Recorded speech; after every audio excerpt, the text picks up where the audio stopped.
नमस्कार, आप देख रहे हैं नेक्स्ट 9 न्यूज नेशन और आपके साथ मैं हूं क्रांति सिंह। हमारे खास कार्यक्रम राष्ट्र हित में आपका स्वागत है।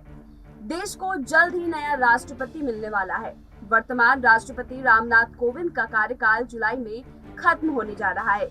इस कार्यकाल के खत्म होने के बाद देश के लिए नए राष्ट्रपति का चयन किया जाएगा, लेकिन इस चुनाव से पहले 2002 की घटनाक्रम को हमेशा याद किया जाएगा।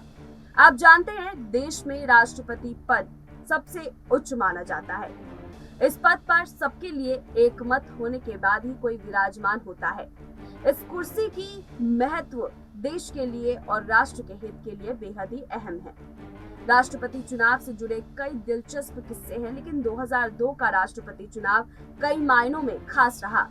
तब देश की दो धुर विरोधी पार्टियां एक मत हो गई थी और एक दूसरे का समर्थन करते हुए देश का राष्ट्रपति चुना था, और इसी प्रथा ने देश को एकजुटता का पैगाम दिया था। लेकिन उसके बाद से देश के राष्ट्रपति चुनाव में ये मंजर देखने को नहीं मिला। इस मंजर के पैगाम सालों दर सालों मिटते हुए देख रहे हैं। अब क्यों नहीं राष्ट्रपति पद के लिए देश में एकजुटता दिखती है? क्यों नहीं सभी पार्टियां एकजुट होकर देश के लिए एक ऐसे राष्ट्रपति को चुने जो सबके हितों के लिए बराबर तत्पर रहे? एकजुटता की मिसाल 2002 के बाद क्यों इसको विलुप्ति के कगार पर भेजा जा रहा है? क्या ये देश के लोकतंत्र पर सवाल निशान खड़ा कर रहा है? कैसे इस पद की गरिमा को क्षति पहुंचाई जा रही है? जानने के लिए देखिए हमारी एक खास रिपोर्ट। भारत के राष्ट्रपति का चुनाव और पद की गरिमा। राष्ट्रपति चुनाव की गरिमा धूमिल, कौन जिम्मेदार? राष्ट्रपति चुनाव को लेकर एकजुटता क्यों नहीं दोहराई जा रही 2002 की कहानी? देश को जल्द मिलने वाला है नया राष्ट्रपति। चुनाव से पहले बयानबाजी और आरोपों का खेल शुरू। खतरे में राष्ट्रपति की प्रभुता। भारत की लोकतांत्रिकता और संवैधानिक व्यवस्था में सबसे प्रतिष्ठित पद राष्ट्रपति का है। इसीलिए देश का गार्जियन होता है देश का राष्ट्रपति। राष्ट्रपति सभी को एक समान नजरिए से देखता है। यही वजह है कि देश के राष्ट्रपति पद के लिए जब चुनाव होते हैं तो सभी की नजरें एकटक उम्मीदवारों की लिस्ट की तरफ देखती रहती है। उसके बाद इस लिस्ट के परिणाम का इंतजार किया जाता है। लेकिन एक ऐसा समय भी था जब देश ने एकजुटता की एक ऐसी मिसाल देखी जो फिर दोबारा नहीं देखने को मिली। उस चुनाव को आज भी याद किया जाता है। जानते हैं क्यों? क्योंकि उस चुनाव के दौरान पक्ष विपक्ष और देश के हर नागरिक को लगा था कि वे राष्ट्रपति की नजरों में एक समान है। सबसे प्रतिष्ठित पद राष्ट्रपति के चुनाव की गरिमा अब पहले की तरह नहीं रही। पिछले कुछ दिनों में राष्ट्रपति चुनाव को लेकर जिस तरह से राजनीति हो रही है, उससे इस पद की गरिमा कम हुई है। राष्ट्रपति की अपनी कोई विशिष्ट विचारधारा नहीं होती। वो तो समय और परिस्थितियों के अनुसार जो बात देश के हित में हो, वही उसकी विचारधारा और सिद्धांत बन जाती है।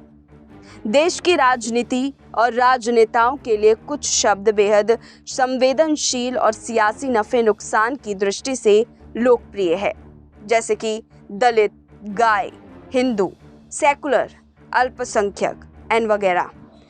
इन शब्दों को उछालकर खूब राजनीति होती है। राष्ट्रपति के पद की गरिमा तभी बची रह सकती है जब हम इसका राजनीतिकरण होने से रोक सकें। चलिए आपको आसान शब्दों में समझाते हैं कैसे राष्ट्रपति पद की गरिमा को क्षति पहुंचाई जा रही है। सत्ता और प्रतिपक्ष को आम सहमति बनाकर राष्ट्रपति पद का उम्मीदवार तय करना चाहिए था, लेकिन ये पहल नहीं की जा सकी। महामहिम की कुर्सी पर विराजमान होने वाला व्यक्ति भारतीय गणराज्य और संप्रभु राष्ट्र का राष्ट्रीय अध्यक्ष होता है। संवैधानिक व्यवस्था में उसका उतना ही सम्मान और अधिकार संरक्षित है जितना इस परंपरा के दूसरे व्यक्तियों का रहा है। आज उम्मीदवारों को लेकर दोनों पक्षों से जो राजनीति देखने को मिल रही है, उससे इस पद की गरिमा को ठेस ही पहुंची है। राजनीतिक दलों को ये समझना चाहिए कि राष्ट्रपति पद का राजनीतिकरण लोकतंत्र और भारत की गरिमा को सबसे ज्यादा आहत पहुंचा रहा है। अभी कुछ ही दिनों में राष्ट्रपति चुनाव होने हैं। ऐसे में नेता प्रतिपक्ष की ओर बयानबाजी भी शुरू हो गई है। राहुल गांधी ने बयान जारी किया, सुनिए आप।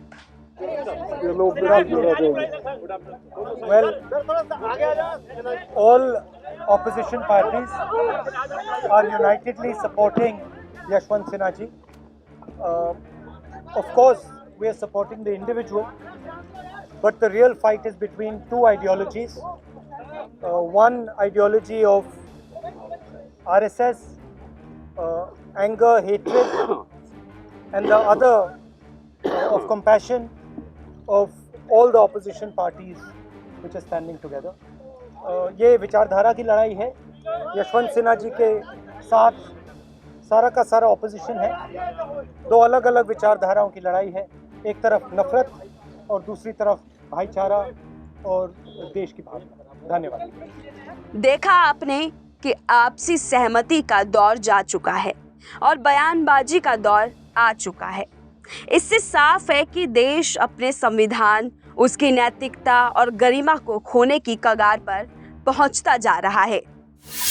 राष्ट्रपति के पिछले 5 चुनाव इस बात के गवाह हैं कि सत्ता पक्ष के उम्मीदवार को हराने के लिए कभी भी विपक्ष एकजुट नहीं हो पाया। साल 2002 में आखिरी बार सर्वसम्मति से राष्ट्रपति का चुनाव हुआ था। 2002 का राष्ट्रपति चुनाव कई मायनों में खास रहा। तब देश की 2 धुर विरोधी पार्टियां एक मत हो गई थी और एक दूसरे का समर्थन करते हुए देश का राष्ट्रपति चुना था। ये किस्सा देश के 11वें राष्ट्रपति अब्दुल कलाम से जुड़ा हुआ है। आपको बता दें कि जुलाई 2002 में तत्कालीन राष्ट्रपति KR नारायण का कार्यकाल समाप्त होने वाला था। उस वक्त केंद्र में अटल बिहारी वाजपेयी के नेतृत्व वाली NDA सरकार सत्ता में थी। हालांकि NDA के पास इतना समय बहुमत नहीं था कि वो अपनी पसंद का राष्ट्रपति चुन पाती। उसे विपक्ष के साथ की जरूरत थी। तब तत्कालीन प्रधानमंत्री अटल बिहारी वाजपेयी ने बीजेपी के वरिष्ठ नेता लाल कृष्ण आडवाणी से मुलाकात की और missile man APJ Abdul Kalam के नाम को राष्ट्रपति के रूप में प्रस्तावित करने की इच्छा जताई। हालांकि बीजेपी के पास कलाम की उम्मीदवारी का समर्थन करने के लिए पर्याप्त संख्या बल नहीं थे। तब सपा संरक्षक मुलायम सिंह यादव ही थे जिन्होंने सबसे पहले कलाम के नाम पर सहमति जताई थी। विपक्ष दल की एक पक्ष में होने के बाद कलाम को अपना नया राष्ट्रपति बनाया गया। उस वक्त ऐसा कोई भी नेता नहीं था जो कलाम के ऊपर सवाल खड़े कर सके और ये सबसे अहम और सबसे उदाहरणीय शासनकाल रहा राष्ट्रपति का, जो 2002 के समय का रहा। इस राष्ट्रपति कार्यकाल को दोबारा भारत में नहीं दोहराया जा सका और अब आलम ये हो चुका है कि राष्ट्रपति पद की गरिमा जो पहले थी उसका प्रभुत्व अब कम होता जा रहा है। अब नेता प्रतिपक्ष खुलकर राष्ट्रपति के उम्मीदवारों की धज्जियां उड़ाते हुए नजर आते हैं, बयानबाजी करते हैं और आरोप प्रत्यारोप करते हैं। अब आप खुद सोचिए कि जिस व्यक्तित्व पर आरोप प्रत्यारोप की बौछारें हो, क्या वो व्यक्तित्व फिर राष्ट्रपति पद के लिए सही रहेगा, क्या अनुकूल रहेगा? इस तरह से चलन अगर चलता रहा तो जल्द ही राष्ट्रपति पद की पूरी गरिमा ध्वस्त हो जाएगी। देश में राष्ट्रपति पद की गरिमा बीते कई सालों में धूमिल हो रही है, जिसकी सबसे बड़ी वजह है देश में एकजुटता नहीं होना। सवाल कई हैं जिनके जवाब ढूंढना बेहद मुश्किल है। देश में इस वक्त कई ऐसे मुद्दे हैं जो राष्ट्र को हानि पहुंचा रहे हैं, लेकिन महामहिम की कुर्सी पर सवाल उठना, प्रत्याशियों के लिए मारामारी, पक्ष प्रतिपक्ष के नेताओं का आपसी विवाद, अभद्र बयानबाजी भारत की लोकतांत्रिक और संवैधानिक व्यवस्था में सबसे प्रतिष्ठित पद राष्ट्रपति की गरिमा को ठेस पहुंचा रही है, इसके प्रभुत्व को कम कर रही है और खतरे की घंटी बजा रही है। फिलहाल हमारे आज की इस रिपोर्ट में बस इतना ही। राष्ट्रपति चुनाव से पहले हमारी ये रिपोर्ट आपको कैसी लगी और इसमें जो तमाम मुद्दे हमने आपके सामने रखे हैं उससे आप कितना इत्तेफाक रखते हैं, हमें कमेंट करके जरूर बताइएगा। और कल हम फिर लौटेंगे राष्ट्रहित के नए अध्याय के साथ। तब तक देखते रहिए नेक्स्ट 9 न्यूज नेशन।